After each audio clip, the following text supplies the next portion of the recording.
Welcome into the Bestball Fantasy YouTube live stream and podcast. I'm Bradley Stalder, and tonight I'm going to be doing a little bit of a different pace than usual. Normally, I would go through start sits, best plays, and maybe we'll have some time for some listener questions. But in particular tonight, I'm going to focus on reviewing the Underdog Bestball Mania 3 tournament, talk about the structure, the payouts, the regular season winner, and 6 of my qualifying teams that have moved on into the quarterfinals. And we'll talk about some of the players who will be doing well and some that I'm a little worried about as I'm entering the tournament, but also talk a little bit about the strategy of how to attack this type of tournament and a couple things that I've learned going into next year. And I'll continue to research it as well. So I look forward to sharing a lot of this with you, but let's get into it, everybody. Hey. Really the only thing that gon' be normal is distribution. Normal folks gon' infuse some. Optimize your lineups and you feed the rest, you mute them. Turning it up, these numbers are loud. Peeping this game from a nimbus is wild. Making it rain. While I embrace all this risk, I'm insane. Talking about that best bell, I'm the best rest till into the next world. Guess I got next still. Best bell, I'm the best rest till into the next world. All right, we're back at it. And once again, my name is Bradley. You can follow me on Twitter at FFStalder. Make sure that you're hitting that subscribe button if you like the content and you like what I'm saying here.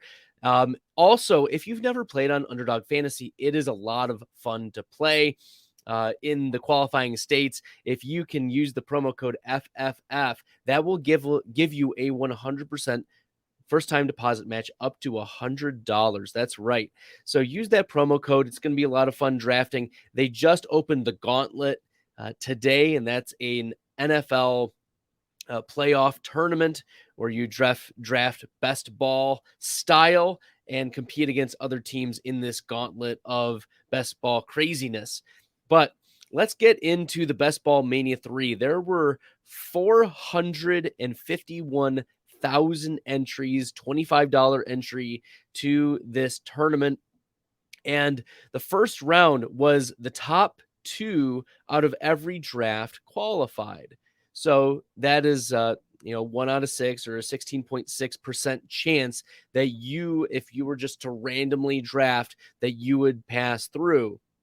And then this quarterfinal qualifying round, 1 out of every 10. So the top 10% advance in the second round. So that's really, really tough. And then 1 out of 16 advance into the third round. And then in the fourth round, the 470 players compete for that final $1 million payout. So the structure is that, yes, it's a $25 entry. There's $10 million total in prizes. First place wins $2 million. The regular season champion, who we'll talk about in a second, wins $1 million. And that is the highest score through round 1, where everybody is competing in their own tournament. So second place also gets $1 million. Third place, $500,000, not shabby. Fourth place, $200,000. Fifth, $100,000. Sixth place, $75,000. Seventh place, $50,000. Eighth, $40,000. Ninth, $30,000. 10th, $20,000. 11th through 50th, $10,000. 51st through 100th, $5,005. 101st to 200th, $3,750. If you are between 201 and 300, that's $2,500. 301 to 400, $1,500. 401 to 470 is $1,000 just on a single entry. Round 3, if you are in the top 2 but don't make it there, $505. rounds 3 to 5, 200, and so on. If you make it into round 2, you get $35 back. And so, it's a tough round. It is a tough place to make it, but there was the $1 million winner at King Capital. This was his winning team. He started with Davante Adams in the first round. So he had the 10th pick overall. Davante Adams, and then Travis Kelce in the second round. Travis Kelce, league winner. And third round, A.J. Brown. And as we'll see, there's been a lot of love of A.J. Brown, not just for King Capital and a lot of teams that have advanced, but also for yours truly here. Jalen Waddle in the fourth round. Waddle's had some real spike weeks. We have to give Miami credit. Like, there were people who were fading Waddle, and rightly so, I suppose, into the fourth round. But here's the thing. In those early big board drafts, I was drafting Waddle at the end of the second, early third. I still believed in his talent, extremely high upside wide receiver. I'd be interested to see where his draft capital will be for this coming year. We do have an early ADP, and if you stick around, we can have a discussion about what our thoughts are on that early first round of ADP. But fifth round, Amon-Ra has hit some real ceiling games. The 10th pick in the fifth round, that's crazy. And then to stack, he started stacking with Jalen Hurts and A.J. Brown. So that third round was really impactful. And Jalen Hurts, of course, in the sixth round, stacking with A.J. Brown. Those two have connected really well. Joe Burrow in the seventh round, to the back end of the seventh round. I really don't see a stack there, but, we'll see later that there's a little bit of interesting correlation with a player that he tried to get. And then Miles Sanders, in the eighth round was a little higher than the consensus or the ADP at the time, if I remember correctly. I had seen Miles Sanders fall to the ninth round, the 10th round even, because he had come out and he had said, don't draft me. So I wonder if this draft was done. I know that this was in July sometime. I think like July 16th. So this was not an August draft at all. It was a mid-July draft, if I remember. And so the Miles Sanders quote may or may not have come out at that time, but to get him at the 803, obviously, you had, it was first running back off the board. So it was 0 RB build, leaned pretty heavily on Miles Sanders as a significant piece in his running back core, the highest scoring running back on his team. And then the ninth round, Garrett Wilson, 10th round, Kenneth Walker. So this is where you start. We knew that these were first and second round draft capital type of players. We knew that they were going to have pretty significant roles in their teams. Garrett Wilson, the 10th overall pick in the draft for the New York Jets. We knew that he was going to do well, but we didn't know how badly Elijah Moore was going to do. So this was one of those lessons learned. Like, one of the takeaways is that we shouldn't be afraid to draft those first round capital wide receivers, especially if they're a top 10 pick. Getting Garrett Wilson at the back end of the ninth round feels like a steal. And yes, he's his wide receiver 1, 2, 3, 4, 5. Garrett Wilson is the wide receiver 5 on this team. Oh, man. And then, yes, I mentioned Kenneth Walker in the 10th round, Rachaad White and Dameon Pierce in the 11th and 12th. Those were the right running backs to hit on, right? And then Nico Collins in the 13th round. I wonder if that was like just a value pick, or because he didn't take, another wide receiver until the 17th round, and that was Zay Jones. But you see a pattern of waiting on running back, hitting on some high upside guys with ambiguity. We saw some ambiguity from Miles Sanders. We knew that he was due for touchdown regression, and like, he didn't score any touchdowns last year. He scores 10 touchdowns and counting this year. So Miles Sanders paired with Kenneth Walker, Rachaad White, Dameon Pierce, the rookie running backs in the second and third rounds. I think Dameon Pierce, a fourth round running back, early fourth round. And then Khalil Herbert as well in the 14th round as contingency upside. There were a couple games where Herbert, you remember, was the running back 1 overall on a week, and then he also had some good run before, resting on the IR right now. Evan Ingram, there was no stacking, but it was this, I believe it's Houston and Jacksonville correlation that King Capital mentioned in his chats on Twitter, that was the only reason why he was really targeting Evan Ingram and the Zay Jones and the Davis Mills near the end, was because he had Damian Pierce and Nico Collins earlier. So it was just that correlation that he was targeting. And so that's something that could be a difference maker for us, that later on, like, we get some big spike weeks from Evan Ingram, who before last year was about a 20% target share type of tight end, and we had seen some spike weeks from him. So while we weren't expecting, 33.7 fantasy points from Evan Ingram in this final week, like, we knew that he has tight end 1 upside. So I'm actually kind of surprised that, like, Taysom Hill didn't show up on this team, or one of those other spike week type of guys who show up near the end of your drafts that you pick up and it's just a difference maker. So maybe it's the underlying the surprising players like the Evan Ingrams, who we know does have upside but has been lulling us to sleep. We'll have to keep that in mind as we move forward. Chris Evans was a sleeper for me. I didn't think that Samaje Perine would improve with his pass blocking in the way he did. Samaje Perine went from one of the worst pass blockers in the NFL to one of the best pass blockers, and that's why he was able to retain this running back 2 position.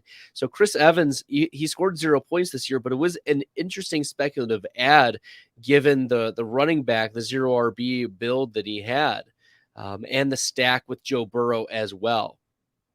And then Zay Jones, second to last pick. I had been picking a little bit of Zay Jones myself near the end, and he's turned out to be a real target monster as of late. So, and then Davis Mills, 0 points, but Davis Mills in and out as a third quarterback really didn't matter at this point for him. Okay, Randy asked a question, does the guy in second place get anything? And not for the regular season points. No. So there is no prize for being the second most points for the regular season. Obviously, you do qualify, and if you're in the second amount of points, that is setting you up pretty well, but there's no underdog prize outside of the normal. You've advanced, you get your $35. You get plus 10 back from your entry. So, yeah, that has been something that has been discussed in the best ball streets. But no, congratulations to King Capital on his regular season victory. This was the most fantasy points scored, not only in Bestball Mania 3, but also if I looked at any of the other tournaments, this was the most points even in the Superflex, even in any of the other tournaments. So congratulations, King Capital, on your $1 million win. This was amazing, and hats off to you. I'll have to see if I can sneak you onto a live stream later on this year. That would be pretty awesome. So see if I can do that for the listeners and the viewers. Okay, so I'll do a little bit of review of the most common players in the first place teams in Bestball Mania 3. Josh Jacobs comes in at 29%. His ADP kept plummeting and plummeting. Okay. And this ADP is taken from the end of the summer. I don't know the exact date. My guess would be the August ADPs. But Josh Jacobs was faded by most people in the best ball streets, right? If you remember, his ADP was plummeting after the Raiders declined his fifth-year option, the coaching changes to Coach Josh McDaniels, and third was that first preseason game. All of Twitter went into a frenzy when Josh Jacobs played like snaps and multiple drives in that first game against I believe it was the Jacksonville Jaguars. So Josh Jacobs, one of the best values in your draft, and he has just smashed this year. So if you had Josh Jacobs and then you drafted Travis Kelce in the second round, Kelce has been by far the most difference-making tight end. Mark Andrews has had his inconsistencies this year, and that's what I had talked about going into this best ball season. Was Travis Kelce, yes, he hadn't hit some of the ceilings that Mark Andrews had in 2021, but Travis Kelce was the most consistent tight end. 60% of his games, he had reached 15 and a half PPR fantasy points, which, you're like, well, what is that in reference to? Well, the second best player at that was Mark Andrews at only 42%. I'm just remembering that off the top of my head because I talked about it ad nauseum that Travis Kelce was a significantly tier above any of the other tight ends, and it's worked out. He's kept healthy. He's been, leaned on very heavily by Patrick Mahomes. Marquez Valdes-Scantling hasn't hit. Sky Moore hasn't hit. Kadarius Toney's been hurt. Mecole Hardman went on IR. So those wide receivers really have failed, outside of Juju Smith-Schuster. The third, Tony Pollard. Pollard has just crushed over the last 6 weeks. He's been a top 10 running back pretty much every week since Zeke went out, and he's still reclaimed his role even when Zeke has returned. Number 4, Jamal Williams leads all running backs in touchdowns, so he's been the touchdown maker. ADP has been brilliant this year. And then Tyreek Hill, 18% rostered. He was faded into, almost the back of the second round, beginning of the third round. I had seen him in some places. There was a lot of fear that Tua Tagovailoa could not get the ball to Tyreek Hill, or that the schemes would not work, or that Jalen Waddle would take too much from Tyreek Hill. And you just got to trust the talent at this point. Like, he's still in his prime. There was nothing physically wrong with Tyreek Hill. He's going to command targets. And that's, I think, what we need to lean into for next year is trusting that good players are going to stay good regardless of change of scenario, unless it's such a significant downgrade that, like Tua is a middle of the pack quarterback, like on a talent level, but he is elevated by elite talent, right? The Tyreek Hills and the Jalen Waddles are elite wide receivers. And so you shouldn't be afraid to, if we see some wide receivers exchange teams this offseason, we shouldn't be as afraid. I think that's one of the things we should also take away is we should not fear the ultra talented wide receivers if they end up changing teams this year. The least common players on first place teams in Bestball Mania 3. Number 1, of course, it makes sense. Russell Wilson has just been atrocious this year. 3.3% advance on first place teams. His ADP 78. So he was a very common, 7th round pick, and stacking a lot with Cortland Sutton. That was not a lot of fun. I had a lot of Wilson Sutton stacks on not just here, but also Drafters and DraftKings as well. That did not work out. Like, how disappointed are we that Russ and the Denver Broncos just couldn't get it done for us in fantasy? And then Najee Harris, talk about a big hit this year for me.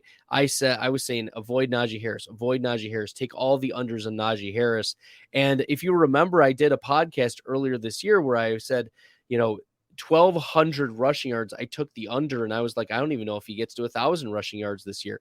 And that has come to fruition. He was one of my big avoids in the first, the 1-2 turn, and it's worked out really well. The Jonathan Taylor, issues were mostly due to the injuries. I think, he's had some good games. It's just a matter of, you're drafting him the first or second overall pick.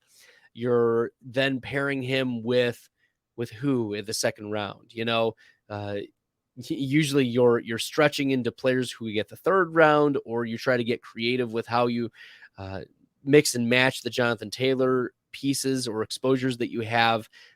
But ultimately, Jonathan Taylor, that's going to be one of the risks, is you're going to see if the first overall pick on average is going to get injured, you're not going to see a good return there. And then Tom Brady has been ultra disappointing this year. I had a lot of Brady, Evans, Godwin stacks.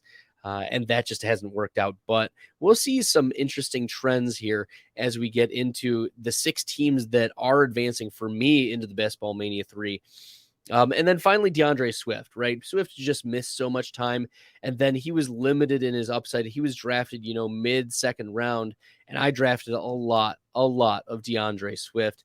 Unfortunately, not able to stay healthy this year, and when he was back, managed reps.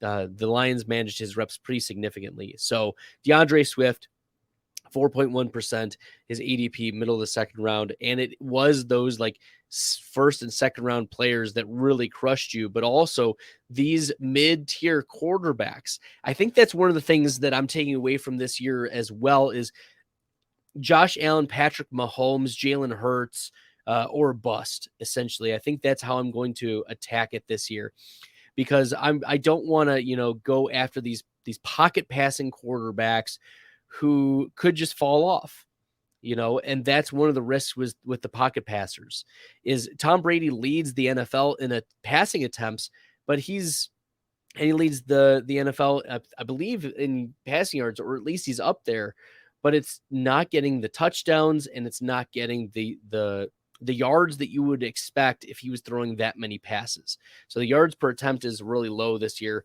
So I think that's one of the lessons I'm taking away from here as well is avoiding those back end quarterback ones. Like you either reach for the stars or you punt at that point. You hope that there's some late round upside that you're not getting, or that you're not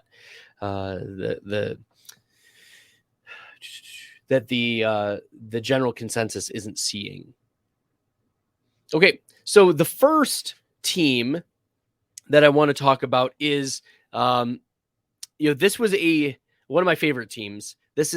I'm talking about the first of my 6 teams that's advancing into the Bestball Mania 3 quarterfinals, and it's the Joe Burrow, Jamar Chase, T. Higgins stack. So I like that. You also see that A.J. Brown is on this team. You'll see that Josh Jacobs is on this team. Unfortunately, I also had a Matthew Stafford, Darrell Henderson, Van Jefferson stack with a comeback round of Gerald Everett. For the week 17 correlation, I also had Hayden Hurst stack. So this team, I also got Tyler Lockett super duper late. So I was able to get Chase, Higgins, Brown, Lockett, and then the bonus of Curtis Samuel crushing and Gerald Everett hitting. This was hitting on a lot of cylinders, and Jalen Warren had a couple decent games. Unfortunately, I don't think this team is going to go super far because of the Breece Hall pick. Right. It would be like, imagine if Breece Hall was on this team, baby. Like if he was active, oh man. But Breece Hall is not on this team, unfortunately. He's out for the season with a torn ACL. But this would be an absolute juggernaut moving forward if Breece Hall was there. So, and I mean, Kenyon Drake had a couple spike weeks. Darrell Henderson, when he was on the Rams, had a couple spike weeks. Irv Smith had a couple interesting games before he was shelved on the IR. It's just that like there are holes on this team, and I'm so depending upon the Burrow, Chase, Higgins, and I can get there. I think I can get there. But as you'll see with this team and the other teams as well, like there are holes that are going to have to be plugged. But honestly, so are a lot of other teams entering into this quarterfinal round, where if we can make some magic happen, like all I need is Burrow, Chase, and Higgins and A.J. Brown to absolutely go off, and we're in good shape. Just hold on for dear life with Josh Jacobs and David Montgomery maybe with this team. So I think that's a real nice stack. The next team, and this is interesting to me, is like it has Tom Brady on it, who was one of the worst, right, advance rate first place team picks, but it also has Mahomes and it has the Kelsey stack, and then it has Joe Mixon on it, which is surprising. I actually have a lot of Joe Mixon on this team. This team could be very, very sneaky because J.K. Dobbins is coming back, and we see Brady and Rachaad White stack. That is very, very interesting. You wouldn't think of like Brady, Rachaad White, but that was a late pick for me. Khalil Herbert could be getting a lot more run if he's activated off the IR in week 16. If this team makes it outside of, the quarterfinals, it could be very, very dangerous because Jalen Waddle, is my wide receiver one. I'm surprised that Jalen Waddle teams passed through to the quarterfinals, but you also have to remember now I have Chris Olave, I have Christian Watson on this team, David Njoku and Travis Kelce as well. So there have been some times where Njoku has filled in a flex spot, and scoring the touchdowns makes him super valuable.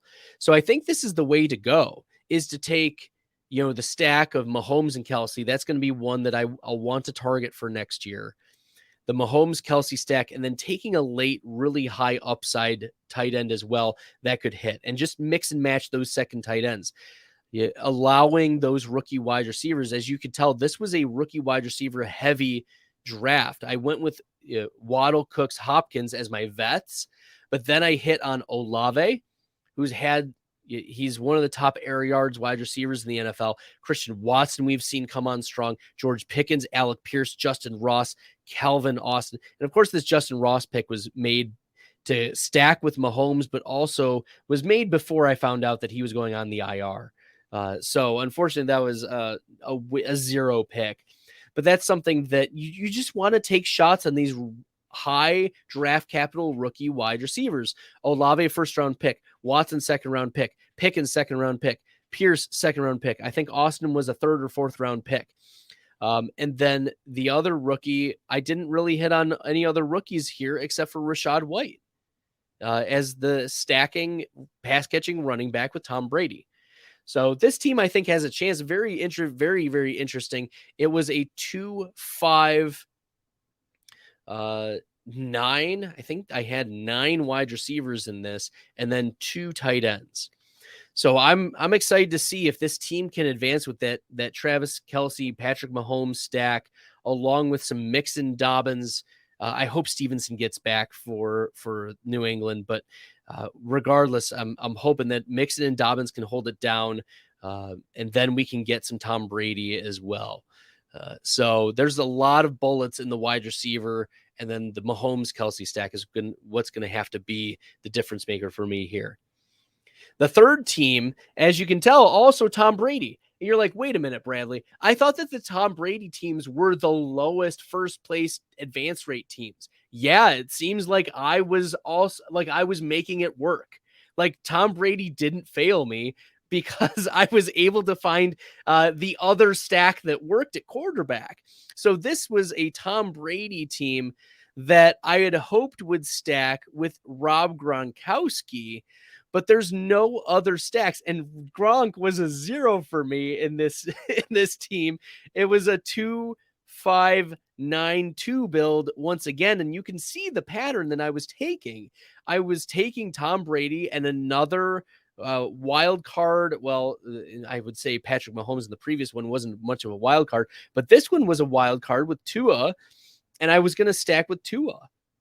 So Brady and Gronk was my intended stack. This was before Gronk retired, of course. And then Tua and Jalen Waddle. Okay. Tua and Jalen Waddle. And then the Miami-New England correlation was something that I was keeping in mind as well with the Kendrick Bourne late pick. But the running backs, once again, this is Joe Mixon pick. Travis Etienne came on strong. Miles Sanders was one of the highest advance rate running backs. Same with Jamal Williams. So I hit on 2 of the highest advance rate running backs to cancel out a low rate quarterback and the 0 that I was taking at Gronk and the 0 I took on Travis Kelce's bye week, still to make it happen here. So I went pretty like wide receiver heavy.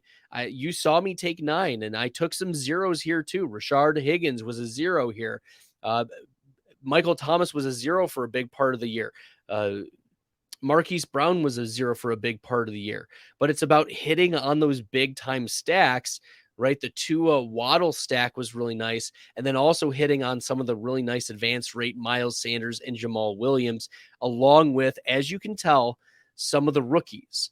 So Christian Watson, George Pickens were second round rookie wide receivers, and you shouldn't be ignoring rookies in your in your drafts for Underdog.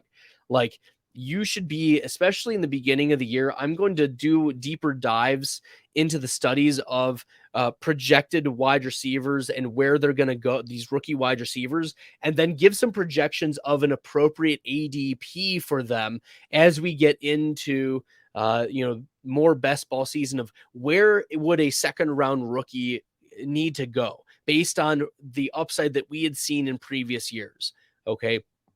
And that's going to give us a better or more appropriate price for that player, because as you can tell, like, Christian Watson and George Pickens were my wide receivers 5 and 6 in this draft. Like, they were some of the biggest contributors. Allen Lazard has disappointed this year. Michael Thomas, as I mentioned, was out for a while. Marquise Brown was out for a while. And so I was buoyed pretty much by Jalen Waddle and Christian Watson, and sometimes by George Pickens, and sometimes by Marquise Brown. So I was filling in that wide receiver 3 spot, but it was rotating through. And that's one of the reasons why I took Kendrick Bourne, was because he had some upside games in 2021 that I was still very interested in. And he was correlated with Tua in week 17. So I don't think this team is going to go very far. I think Jamal Williams has very much overperformed, but this is very much, a surprise team, but happy that it made it through. Jose is asking, what do you think about the zero RB strategy for this tournament? I think the person who won $1 million for the regular season employed the strategy. Yeah, Jose. I actually, if you rewatch it earlier, I talk about, I go through the winners picks. So definitely check out and review my review of this particular the winners. And he went 0 RB and ended up having some ridiculous, like, wide receiver 5, and also drafted Travis Kelce. So getting Kelce in this tournament is a huge difference maker, and passing on some of those fringe round 1, round 2 running backs, those 1-2 turn running backs, seems to be the key here. Although, as you see here, Joe Mixon was a second round pick, but some places he fell to the third round, so we'll see what the next one holds for me. This is my fourth one, and this was Joe Burrow, Kirk Cousins. And if you look, Joe Burrow doesn't stack with anybody except Joe Mixon. So there's a nice little correlation there, I suppose. But then the Kirk Cousins Minnesota stack was with TJ Hawkinson. Isn't that hilarious? I accidentally fell into a Cousins Hawkinson stack. That's probably pretty rare. I wonder what the percentage is that Kirk Cousins now stacks with TJ Hawkinson. This was at a point where I took a deep shot on Amir Smith-Marset, and he was previously on Minnesota, so that was a stack. But ultimately, like, this was one where this is unexplainable, almost inexplicable to me, that this team made it through, because DeAndre Swift was a low performer. Corey Davis was out for a lot of the year. Van Jefferson underperformed. But maybe this just speaks to the robustness of wide receiver for the majority of the year, right? Mike Williams has had some serious spike weeks. Marquise Brown, serious spike weeks. Darnell Mooney was disappointing this year. Chris Olave spike weeks at the beginning of the year. Garrett Wilson spike weeks at the beginning of the year. And then Curtis Samuel has made up for a lot of lost love here. So this one's almost inexplicable for me, but especially because Rashad Penny out for the year with an injury for most of the year. Marlon Mack has played almost nothing this year. David Montgomery missed games with injury. DeAndre Swift missed games with injury. Joe Mixon has missed a couple of games due to injury. Like, this team has squeaked on by. So if I don't know how it's going to make it through, but that was very, very interesting. I believe that this is the fifth of my 6 teams that made it through in the Bestball Mania quarter final. Joe Burrow stacks with Jamar Chase, so that was a nice little stack. And then Trevor Lawrence stacking with Marvin Jones and Zay Jones. That was the later wide receivers. I took late stabs at the Jacksonville wide receivers in this draft, but it was robust wide receiver once again. Jamar Chase, A.J. Brown, Terry McLaurin, Amon-Ra St. Brown, Tyler Lockett. Jacoby Myers was my wide receiver 6 in this draft. And I had been dealing with Javonte Williams out for almost the entire year. And Chase Edmonds was disappointing. So my top 2 running backs failed. But then it was Josh Jacobs who came through and got me to qualify. And then Jerick McKinnon, because Tyrion Davis-Price did almost nothing. So my running backs pretty much failed. It was a fragile running back build, or at least that's how it wasn't how it was intended, but that's how it ended up growing, was this fragile running back build focused around Josh Jacobs and then Jerick McKinnon sprinkling in a couple points, but just rotating through these power wide receivers of Chase, Brown, McLaurin, St. Brown, Lockett, Myers, and whoever just shows up, and I just hold on by the skin of my teeth at running back. And Zach Ertz playing pretty well for the majority of the year before the significant knee injury, and then David Njoku having enough spike weeks to hold on tight.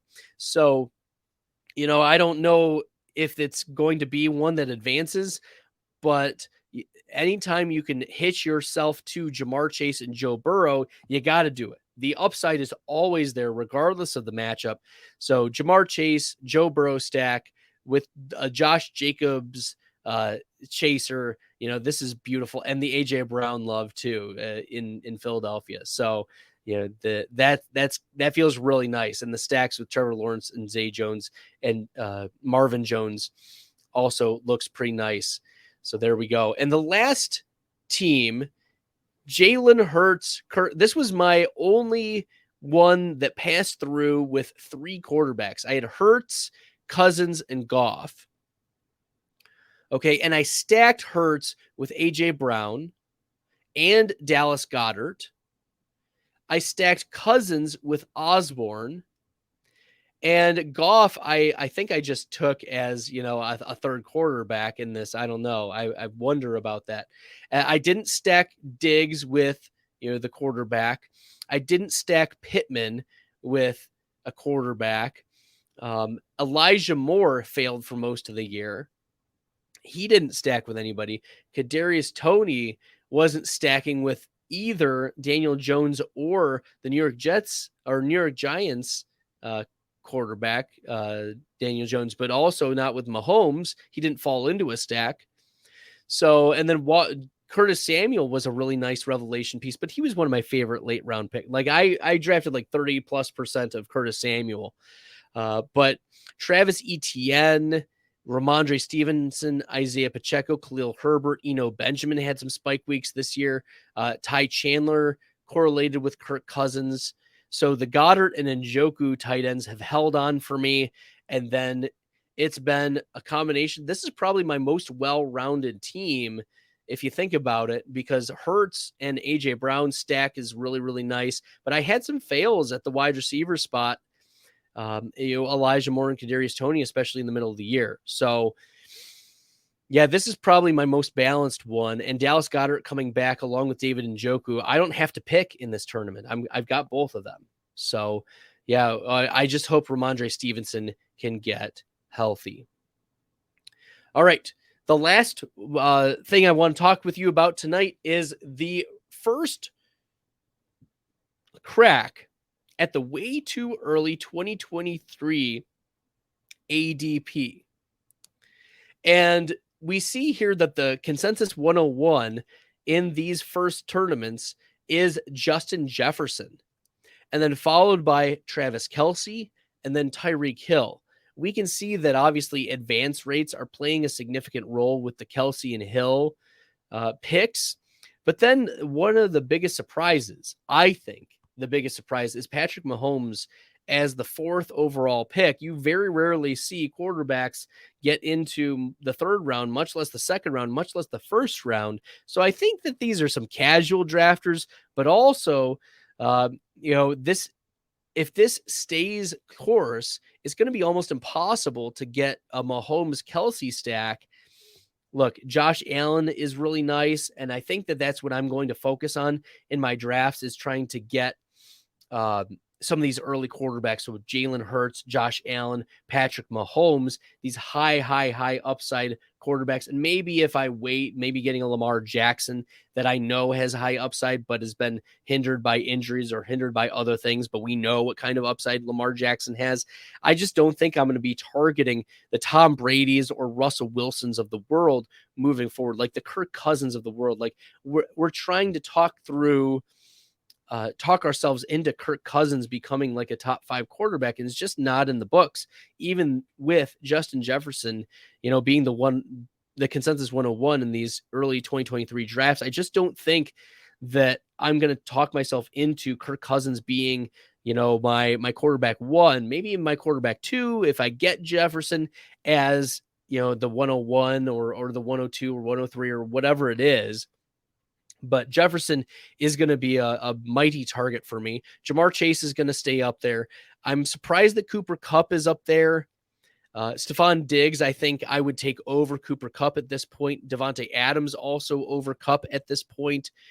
Those are kind of surprised that Cooper Kupp is staying there when there is a lot of ambiguity about Matthew Stafford moving forward, whether or not he's going to retire or if he's going to be full go. There were also elbow issues with Matthew Stafford this past offseason. So I wonder how much that impacted Cooper Kupp. And Cooper Kupp, of course, coming off a significant injury himself. That's going to keep him out for the rest of the year. I think McCaffrey, Eckler, Kenneth Walker. What do y'all think? Does Kenneth Walker deserve to be in that first round? I think if Breece Hall is good to go, I think Breece Hall is an interesting second round pick. Like I would be very tempted to pick Breece Hall there. But then looking like it's going to be clear that wide receivers are king in this format. So, as you saw in a lot of my advancing teams, it was clear that wide receiver was king, right? Diggs, Pittman, Brown, right? Jamar Chase, Brown, McLaurin, St. Brown, Lockett, Williams, Brown, Olave, Wilson, Waddle, Brown, Michael Thomas, Watson, okay? Waddle, Cooks, Hopkins, Olave, Watson. You're going to need some real firepower at wide receiver. Chase, Higgins, Brown, Lockett, okay? So you need like a really strong core of wide receivers, and getting one of these stud wide receivers is you can think of it almost as like not just anchoring your wide receiver, but also I wouldn't be surprised if you go like tight end, wide receiver, or wide receiver, tight end, wide receiver. Depends on where the ADP settles with Kelsey. Look, I love Kelsey. I wonder if I don't believe that he's going to be the second player come, July or August when we're drafting in. I don't think he's going to be the 102, but the 105, 106, I wouldn't be surprised about that. And hopefully, like in some of your drafts, he'll fall the back end of the second round or back end of the first round. So, I mean, we'll see where it goes from here. It also depends on what the Kansas City Chiefs do. Like, they tried to add talent. They drafted Sky Moore in the second round, who was a good prospect, but looks like he's going to be a faceplant. They traded for Kadarius Toney, who was a first-round talent, and we've seen upside from Kadarius Toney, but is he going to be healthy? Is he going to be able to play the playbook? Is he going to be able to, be a consistent contributor in this Chiefs offense? And I'm not sure if that's going to be the case. Jonathan Taylor as the 112, I feel like is almost like going to be a steal. Eckler is fine there. So my two big questions for this round, if I were to pick two players who don't deserve to be in this first round, I would say that it's going to be obviously Patrick Mahomes. I think that that's still a little spicy. And then the other one is Kenneth Walker. I don't think that I would have Kenneth Walker in the first round at this point. But we'll see. Okay, so a couple players that I like at the ADP. I like Justin Jefferson at that ADP. I like Jamar Chase, and I think Diggs and Devontae Adams, I think that's going to be the right spot for them. Maybe bump them up one spot over Cooper Kupp. And I think the hedging of Christian McCaffrey at the 8th spot, I don't mind that either, now that he's on the San Francisco 49ers. All right, everyone. Well, this was a lot of fun. It's a little change of pace than normal, but I just thought I would take about a few minutes and go through some Bestball Mania 3 stuff. Of course, use the promo code FFF for 100% first-time deposit match up to $100 on Underdog Fantasy. It's a lot of fun. Hopefully they get back to Michigan so I can do some live drafts here. Because slow drafting out of state is not as enjoyable as doing live streams with y'all. And maybe you can jump into some of these drafts too if they get active in Michigan. So appreciate all of you. And we've got there we go. All right. And until next time, everyone, good luck in the fantasy football streets, and good luck if you are in any of the best ball tournaments, especially the Underdog one. Have a good night, everyone. I embrace all this risk, I'm insane. Talking about that best bill, I'm the best till into the next world. Guess I got next still. Best bill, I'm the best till into the next world. Guess I got next still.